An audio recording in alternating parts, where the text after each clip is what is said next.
Once again, welcome to Sam's Corner. And as I say, if you haven't subscribed yet, make sure you go ahead and subscribe to the channel and share it as well. And also make sure your notification bell is on so that when we post a video, you'll be the first to be notified. Quickly, let's run through a recap of this weekend's activities and some games that went on. First off, I want to start off again with a tribute to one of the Premier League legends who passed away sadly this week in the person of Bamba. And Bamba was a very influential player for Leicester City. He played as well for PSG. He played for Cardiff City. He played in Turkey as well.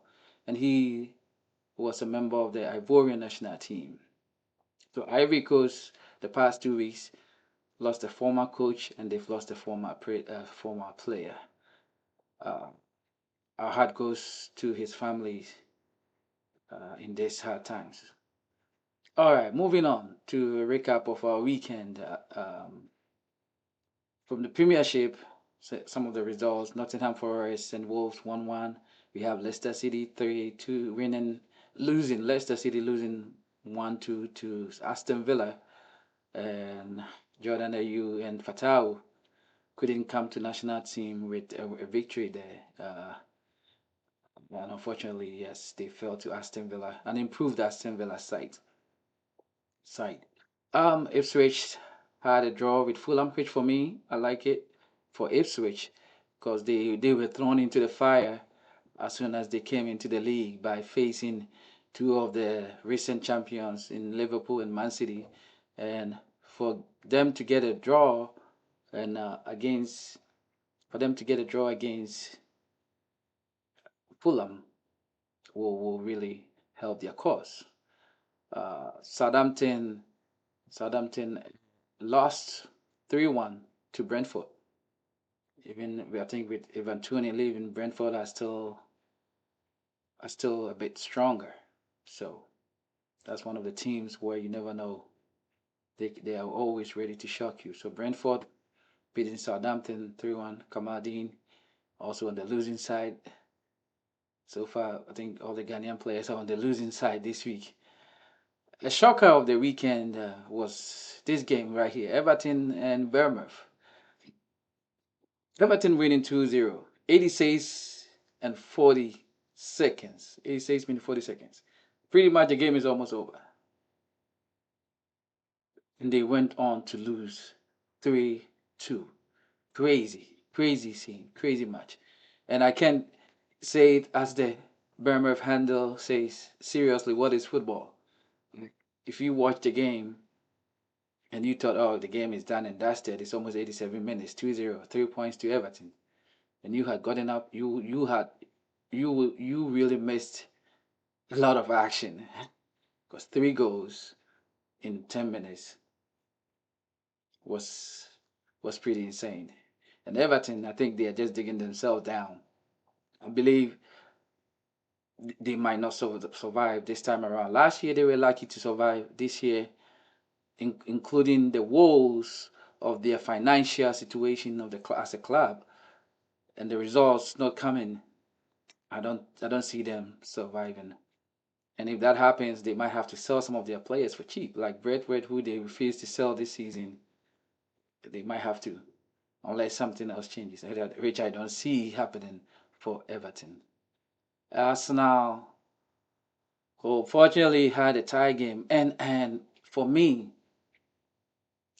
you can also throw in your comments in the comment section. I believe this was harsh on Arsenal and Mikel Arteta, for the reason being that we've seen this innumerable times happening in games where footballers try to delay the start of play. It might be the change of laws for this season, but for him to be cautioned the second time, already on a yellow card, player of his caliber, someone who's played for the national team, I mean, the ref, the least he could have done was give him a warning because he was on a yellow card. And you know, it's the Premier League. The league just started. Come on. It's not a continuous offenses. And I believe the referee didn't help Arsenal. And this time around, he was against them because we did and red and yellow card. It happens all the time. Players do it all the time. And it wasn't even like a high kick of the ball to the stands, or it was just a little touch. And maybe the kick to him, the referee saw it as him instigating for the other player to get a yellow card. But I believe that the ref could have just given him a warning or spoken to him, or at least this, he really didn't help. Not an Arsenal fan, but they were really they were really dealt a hard blow this weekend, and to end up on a draw, I think it doesn't help them in terms of fighting for the title with Man City, who won as well against West Ham by 3 goals to one. And I believe West Ham was unlucky. At a point, they could have tied with Kudus hitting the post. That was a very nice counter-attacking football from West Ham. Kudus with a brilliant turn. I think I'm believing. I'm gradually trying to think. Kudus saying, or other people saying Kudus is as good as Vinicius, or even better than him, because he does things like it comes to him naturally. The guy is a very good footballer. Well, we hope he can bring that performance back to the Black Stars this weekend. Him and Thomas Partey, who have started the season so strong. Let's hope they come, and let's hope they get a good they get good pitch to play on, to show the Ghanaian fans that they don't only do it for their clubs, but also they are willing to do it for the national teams as well. So kudos, sorry for being on the losing end, but I stand to the national assignment now. We Ghanaians are expecting good results this from you guys. So let's see. City is a dominant team. City will it would take a team to go like really deep to defeat City in terms of winning the championship, the Premiership, because that team is really built. And with Haaland scoring goals, back-to-back hat tricks, oh boy, we are in for a long season. We are in for a long season. Chelsea had a tie. Chelsea had a tie. And I thought it says Omadani Omo were winning that. This week, back to the same Chelsea, winning 1-0, ended up 1-1. So Chelsea, you could say 2 no, more three and 2 as well. But well, at least they were better than Manchester United, who failed miserably, disgracefully at home to Liverpool, our biggest of biggest rivals.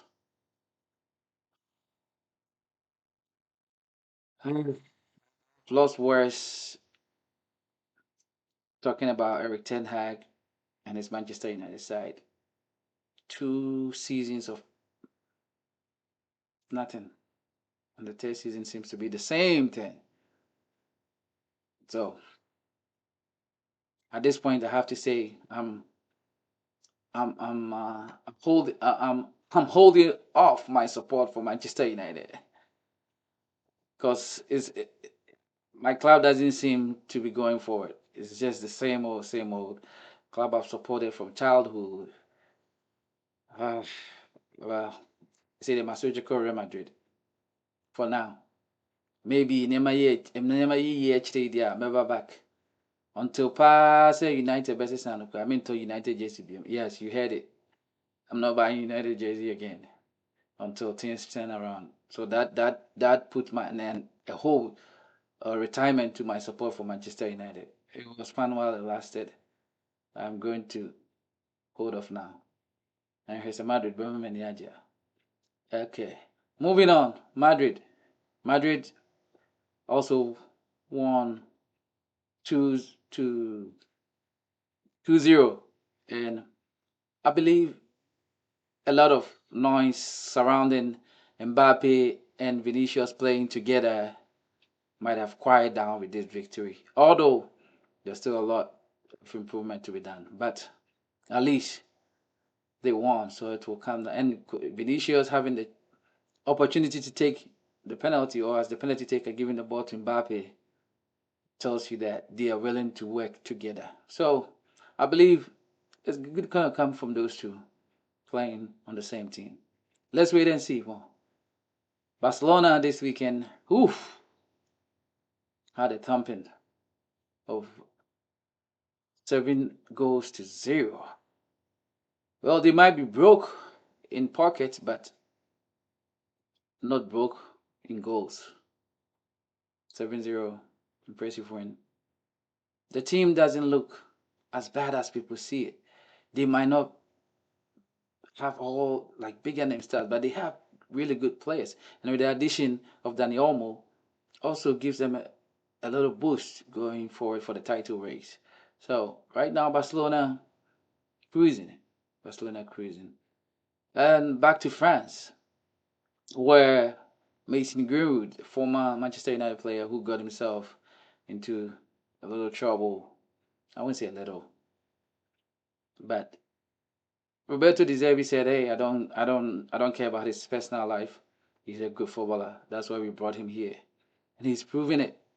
5 goals already in the League One, and he seems to be like the new face of the League One. With gaining, he's really gaining up some fans, and I'm happy for him. Everybody deserves a second chance, and I believe Getafe starting it off, and now Marcel giving him that opportunity will be really good for him. Would be really good for him. So, Starboy, Greenwood, keep doing your thing. At least we'll hang Kanyen say Akofa Antonia. Otani dale Ojambo so huni oi. Nina Ten Hag Fort. So, well, that's a quick recap of some of these weekend games, and we turn our attention to national duties. There is some national friendlies, the Nations League, African Cup qualifiers coming up. And I'll be sitting down with a couple of folks to also do some analysis or some review of the national team, our national team, the Black Stars, as well. Some post and pre-match uh, interviews on here on Sam's Corner. So make sure to tune in. Na yɛn nyinaa yɛn discuss yɛ national team no. We'll be taking some predictions. We'll also be looking at some of the lineups prior to the start of the game, and hopefully we can have a live watch with comments as well. So make sure to tune in to the channel to check out for our upcoming videos, and as well as our new segment that we'll be bringing you as well. We got some great stuff. Trust me. The channel may be young, but there's a lot of great stuff coming. Keep it up here and don't change it out. Again, I'm Sam, and thanks for watching Sam's Corner. Thanks for staying with us. I hope you did enjoy. Make sure to subscribe and hit the like button. Thank you.